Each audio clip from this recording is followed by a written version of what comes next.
Hey guys, welcome to Home Sweet Homeschool. If you're new here, my name is Ashley and I'm a homeschooling mom to one. And in today's video, I'm going to give you a homeschool update. It has been quite a while since I filmed a video. I think there's been 2 weeks since I put a new video out. And it's honestly just because we had been busy with all the things. And none of the things have been bad things. We've just been doing a lot of stuff. We've been hanging out with friends. We've been on field trips. We've done some fall, like festival type things. Because the weather here has been absolutely beautiful, minus the hurricane. The hurricane brought us some rainy, not so great weather. But other than that, this week and the past week have been so nice. If you live somewhere that's very hot and humid in the summer, you really look forward to fall. And so it's been perfect this week, or the past 2 weeks, and we've just been out doing lots of things, and I really haven't sat down to film a video. I honestly don't even know what I'd film because things are just going, smoothly. So I thought, I can at least come on and give a homeschool update about what has been going on. Now, I do want to apologize if you hear someone hammering or you hear a dog barking. I do have my door open because it's very nice outside and I refuse to cut my air on in the house or the heat on right yet. I just can't do that yet. So I have the door open to let in some cool, fresh air. So if you hear those noises, I'm sorry.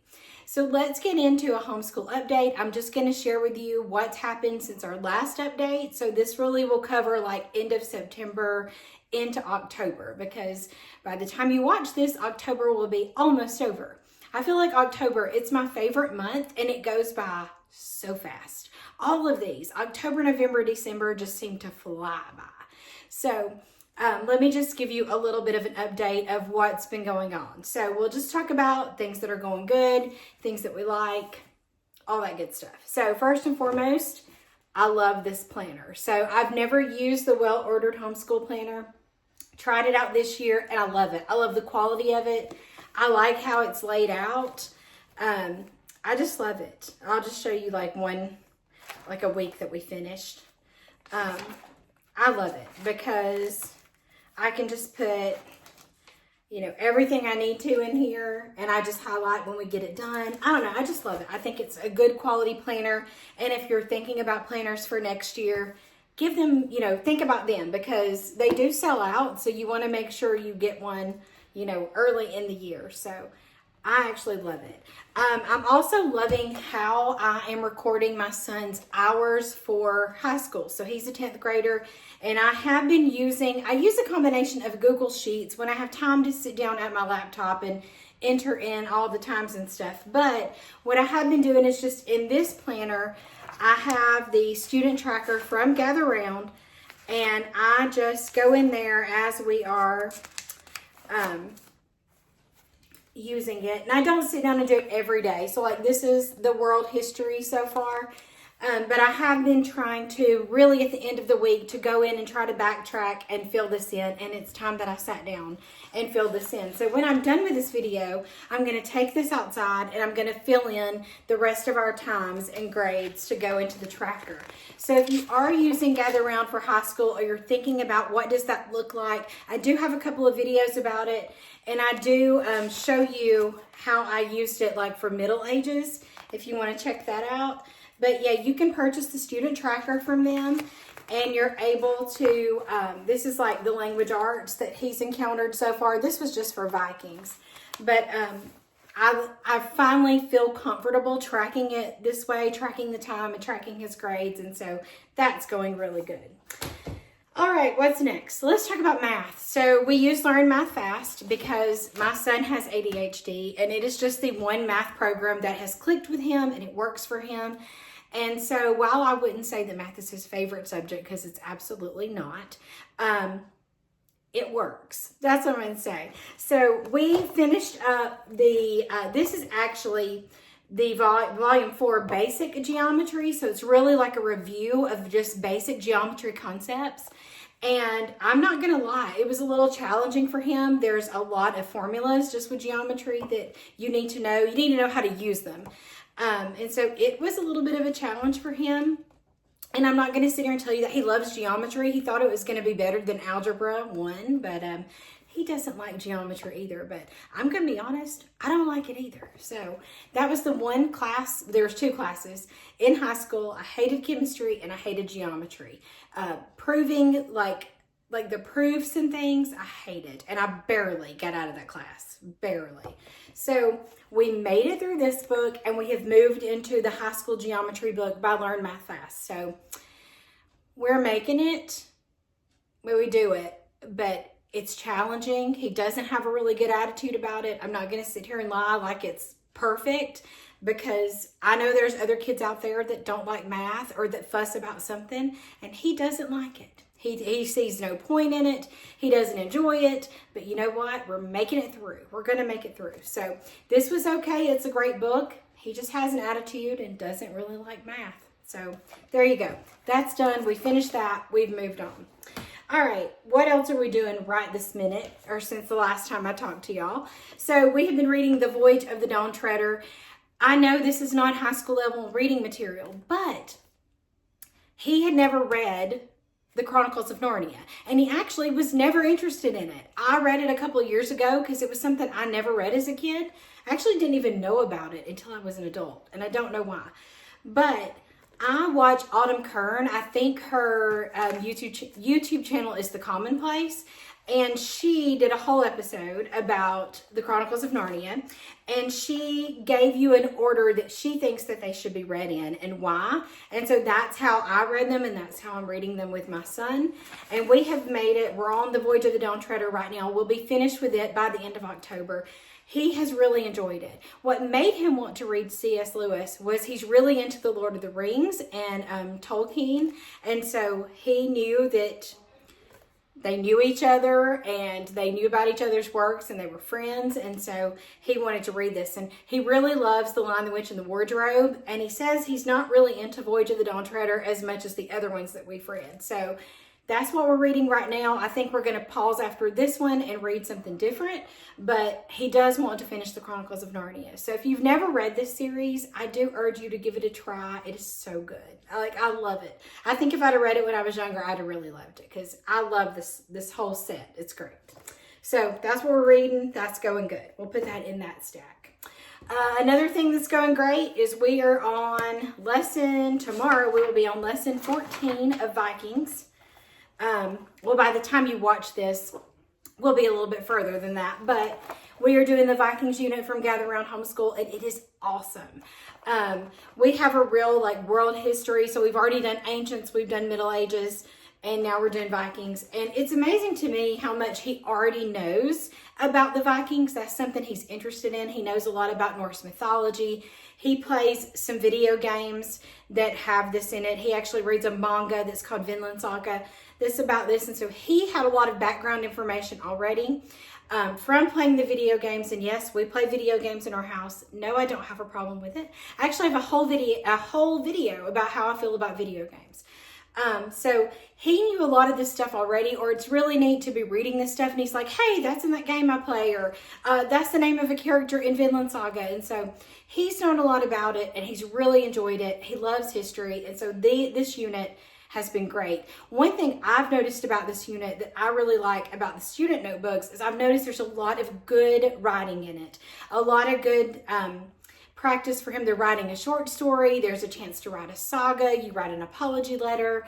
A lot of good opportunities for writing. And so I'll have when we finish this, I'll have my review of the whole unit and I'll share everything. But I really enjoyed this. And when I think of Vikings, I think of warriors and, and just ravaging places. And really there were just people, and most of the time they were not out there ravaging everything. They just lived in their little villages and things like that. So it's been very interesting and it's going great. One of the things I've enjoyed about this is I set it up in this little spiral book.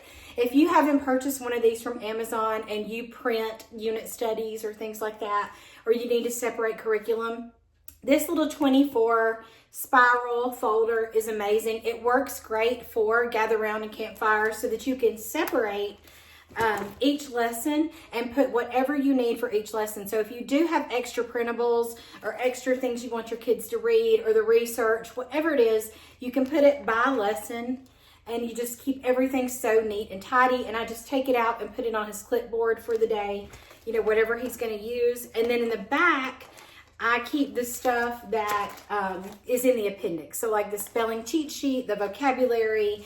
I also have the answer key to the Seatwork journal so that I can check his answers.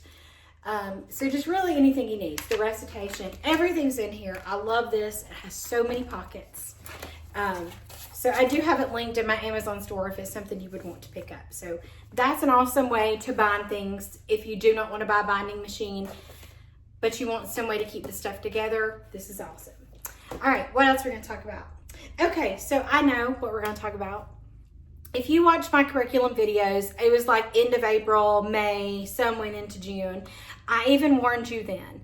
I said, you know what? I'm showing you this stuff now, but we may be different people come August. We were different people come August. You know, last year, the more traditional approach is what he wanted. And then he saw me as I was planning for this year. I was trying to see how I could incorporate Vikings and Middle Ages into the world history that we purchased. And he's like, can't we just do the Middle Ages unit? And then after we do that, he's like, I really love Gather Round. Can we just do the Vikings unit? And I'm like, let's do it. So we haven't touched, we've not touched the Good and the Beautiful's High School Level 1. It is sitting in my cabinet. Perfect. It's not been touched. I have not used it. I don't know if we will use it. We're reading lots of good books. We are doing the language arts that is within the unit and in the Seatwork journals. I feel like he gets plenty of language arts. So I have not pulled from High School 1 from the Good and the Beautiful. I haven't touched IAW because he's getting some writing practice right now, working on a short story. And I'm not worried about it. So it's sitting there. I don't know if it will even be picked up this year. I don't know if we'll sell it. I don't know what we'll do with it.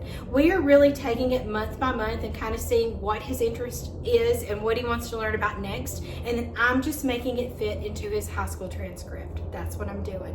So we haven't touched that. We also haven't touched, and this makes me sad, and I do want to make sure that we bring this in, is the Campfire Curriculums U.S. Geography. Their U.S. Geography series is awesome. I've read through the unit that I have, and it is so good. We just have not had time to incorporate it because doing 2 unit studies in the same day is a lot of reading. And so I don't know if I need to just reserve a day that we can work on it, or if I don't know what I need to do, but I know that is going to be a part of our homeschool day at some point. The high school one from the Good and the Beautiful, I don't know if we'll use it or not. You'll just have to stick around to see what happens. We have used, though, we have used the Forensic Science or Masterbooks, and we have used the World History. And they're both, he's okay with it. The way that we're using it is every other Wednesday, I have to take my mom for chemo. Her chemo is an hour away. And then when we get there, that takes a long time from getting her blood work and seeing the doctor and then her actually getting her chemo. That takes a lot of hours. We're usually gone from about 8 in the morning till about 2:30 or 3 if everything goes smoothly. And so that's a whole day, and I didn't want him missing instruction on that day. So I usually assign him something out of here because it's easy for me to just look at this, the suggested schedule, and I just write down the pages he needs to read, and it's not too much for him. He does get overwhelmed very easily, and this is not too much. Like lesson 2 is page 10, page 11, 12, and 13. So it's not much. He reads it, and then I have the stuff, printed for him so he can answer it. And then when I get home, I just go over it with him. We check his work. We talk about what he learned. All that good stuff. Last week he went with me, so he just brought this with him. He doesn't like to do the unit study by himself. He likes when we do it together, so I don't leave that for him. But this has come, in handy. I can leave this for him. He can successfully do it on his own, and it's great. Now, the forensic science has been fine to leave for him so far because it has just been an introduction. What is forensic science? Those type things. So he's been able to read about it. Yeah, it's just lesson 1 is what is forensic science. And so he was able to do that on his own because the first 2 pages were just, checking his knowledge of it. And then like when he did this yesterday, it was application. So he would read this sheet and then he did the stuff that was on the back. Now, The next thing is a lab. And so I'm not going to leave that for him to do by himself on a Wednesday. That would make no sense. We'll do this together. We'll probably do it when one of his friends is over here so he can use them to do it with, because you do have to measure and things like that. But most of this I can leave for him to do, and it works fine. So these are going fine. He likes forensic science, and I think he'll like it even more once we're into a case and it's not just the intro part. So that stuff's going good. So that's really all about my son. I know last time I mentioned that I not only teach my son's best friend, so he just recently started. We had some mix up with his curriculum, and so his mom has not sent him until this past week. So he just started with us, and we were glad to have him back because my son likes for him to be over here. And then I also mentioned that I teach my cousin's 2 boys. They're 11 and 13, and that is going great. They were already smart boys. They read fine and things like that, but this is the first time they've actually sat down and done some curriculum. And so it's going great. They've made a lot of progress. The Simply Good and Beautiful math is perfect for them. I can see them growing as we're doing this and catching on to things. That's going great. Their language arts, we just use a combination of some things I found from the Moffat girls off of Teachers Pay Teachers. I do pull in some stuff from the Good and the Beautiful Level 3, which is where they tested in at. And then the other thing they really like is I'm letting my son, because they come 30 minutes before the best friend comes. So they're in our afternoon. So my son's usually done with his work, and we have lunch, and then the other kids come. And so I needed a little chunk of time to be able to teach the best friend math. And so my son actually takes the 2 boys. So I teach them language arts, and then as soon as I'm done with them, the best friend's here. And so when he gets here, I teach him math, and my son takes those 2 boys, and they're reading Who Was Harry Houdini. So I'm just using for like history and extra for them, the Who Was, What Was, Where Is series. And so they're doing Who Was Harry Houdini along with the unit study from the Waldock Way, and they love it. They'd never done a word search before, and there's word searches in there, and they're getting better at that. Because when I showed it to them the first time, they were like, what is this? But once they caught on to how to do it, they like it. And it's a competition between the 2 of them. Who can find the most words? So those are working out good. If you haven't checked out those unit studies from the Waldock Way, you need to, because the boys really, really like it. So my son loves it because he feels like a history teacher, and he loves history, and he's loving that. The other thing I do with them is Apology of Science, but they kind of like history more, and it's a lot to try to fit in the time frame that they're at my house. So I try to rotate it out, but for the most part, we're just doing the Who Was, and that's going good. So overall, things are going well. My mom is doing exceptionally well. If you've been following our journey since last December, she was diagnosed with cancer, but she is doing phenomenal. God has had his hand in all parts of this, and she is doing so well. So well. I mean, I don't even know what else to say. Just thank the Lord. And things are just going really good. So let me know in the comments how it's been going. If you're doing a unit study, share with me what you're doing. Let me know how it's going. If you've done anything fun, any fun activities, and just let me know. If you have any questions about the things I shared with you today, leave them in the comments. And as always, thank you so much for watching.